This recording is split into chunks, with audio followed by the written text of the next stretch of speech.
Hello ವೀಕ್ಷಕರೇ, ಎಲ್ಲರಿಗೂ ನನ್ನ ಚಾನಲ್ಗೆ ಸ್ವಾಗತ. ಇವತ್ತಿನ ವಿಡಿಯೋದಲ್ಲಿ ನಾವು ಕೆಲವು ಕನ್ನಡ ಪದಗಳ ಅರ್ಥಗಳನ್ನು ತಿಳ್ಕೊಳ್ಳೋಣ. ನಮ್ಮ ಮಾತೃಭಾಷೆ ಕನ್ನಡ ಅಂದ ಮಾತ್ರಕ್ಕೆ ನಮಗೆಲ್ಲ ಪದಗಳ ಅರ್ಥ ಗೊತ್ತಿರಬೇಕೇನು ಅಂತ ಇಲ್ವಲ್ಲ, ಅದಕ್ಕೋಸ್ಕರ ಈ ವಿಡಿಯೋ ಮಾಡ್ತಾಯಿದ್ದೀನಿ. ಮೊದಲನೆಯ ಪದ ಉಚ್ಚ. ಉಚ್ಚ ಅಂತಂದರೆ ಎತ್ತರವಾದ ಅಥವಾ ಶ್ರೇಷ್ಠವಾದ ಅಂತ ಅರ್ಥ ಬರುತ್ತೆ. ಉಚ್ಚ ನ್ಯಾಯಾಲಯ ಅಂತ ಹೇಳಲ್ವ, ಅದು ಉಚ್ಚ ಅಲ್ಲ. ಚಾಗೆ ಚಾವತ್ತುನೇ ಕೊಡಬೇಕು, ಚಾಗೆ ಎರಡನೇ ಚಾವತ್ತು ಕೊಡಬಾರ್ದು. ಮುಂದಿನ ಪದ ಯಾವುದು ಅಂತ ನೋಡೋಣ. ಉತ್ಕಟ. ಉತ್ಕಟ ಅಂತಂದರೆ ತೀವ್ರ ಅಥವಾ ಪ್ರಬಲವಾದದ್ದು. ತೀವ್ರವಾಗಿರುವುದಕ್ಕೆ ಉತ್ಕಟವಾದ ಆಕಾಂಕ್ಷೆ, ತೀವ್ರವಾದ ಆಕಾಂಕ್ಷೆ ಅಂತ ಇರಲ್ವ, ಅದು. ಮುಂದಿನ ಪದ ಉನ್ಮಾದ.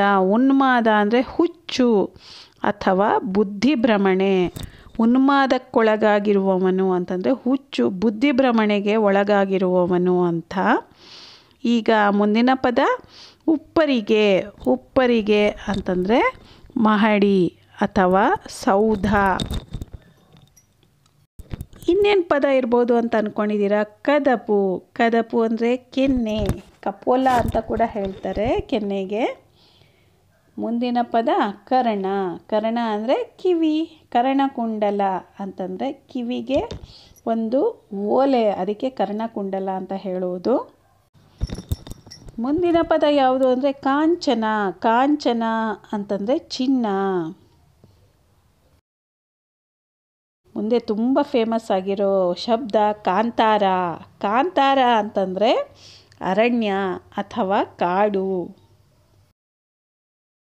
ಯಾವುದಪ್ಪ ಈ ಶಬ್ದ? ಕುಕ್ಕುರ ಅಂತಂದರೆ ಏನು ಅಂತ ಅಂದ್ಕೊಂಡಿರ್ಬೋದು. ಕುಕ್ಕರ್ ಕೇಳಿದ್ದೀವಿ, ಆದರೆ ಕುಕ್ಕುರ ಕೇಳಿಲ್ಲ ಅಂತ ನಾನು ಅಂದ್ಕೊಂಡೆ. ಕುಕ್ಕುರ ಅಂತಂದರೆ ನಾಯಿ, ಅಥವಾ ಅದಕ್ಕಿನ್ನೊಂದು ಹೆಸರು ಶ್ವಾನ ಅಂತಲೂ ಹೇಳ್ತೀವಿ. ನಿಮಗೆಲ್ಲ ಈ ವಿಡಿಯೋ ಇಷ್ಟ ಆಗಿದೆ ಅನ್ಕೋತೀನಿ. ಈ ವಿಡಿಯೋ ಇಷ್ಟ ಆಗಿದ್ದರೆ ಪ್ಲೀಸ್ ಈ ವಿಡಿಯೋಗೆ ಒಂದು ಲೈಕ್ ಕೊಡಿ. ಹಾಗೂ ನನ್ನ ಚಾನಲ್ನ ಸಬ್ಸ್ಕ್ರೈಬ್ ಮಾಡ್ಕೊಳ್ದೆ ನೋಡ್ತಾ ಇದ್ದರೆ ಸಬ್ಸ್ಕ್ರೈಬ್ ಮಾಡ್ಕೊಳ್ಳಿ. ಬೆಲ್ ಐಕಾನ್ನ ಪ್ರೆಸ್ ಮಾಡಿ. ಕಮೆಂಟ್ಸಲ್ಲಿ ತಿಳಿಸಿ ಈ ವಿಡಿಯೋ ಹೇಗಿತ್ತು ಅಂತ. ಇನ್ನೂ ಈ ರೀತಿಯಾದ ವಿಡಿಯೋಸ್ ಬೇಕು ಅಂದರೆ ಪ್ಲೀಸ್ ಕಮೆಂಟ್ಸಲ್ಲಿ ತಿಳಿಸಿ. ಬಾಯ್. ಮತ್ತೆ ಭೇಟಿಯಾಗೋಣ ಮುಂದಿನ ವಿಡಿಯೋದಲ್ಲಿ.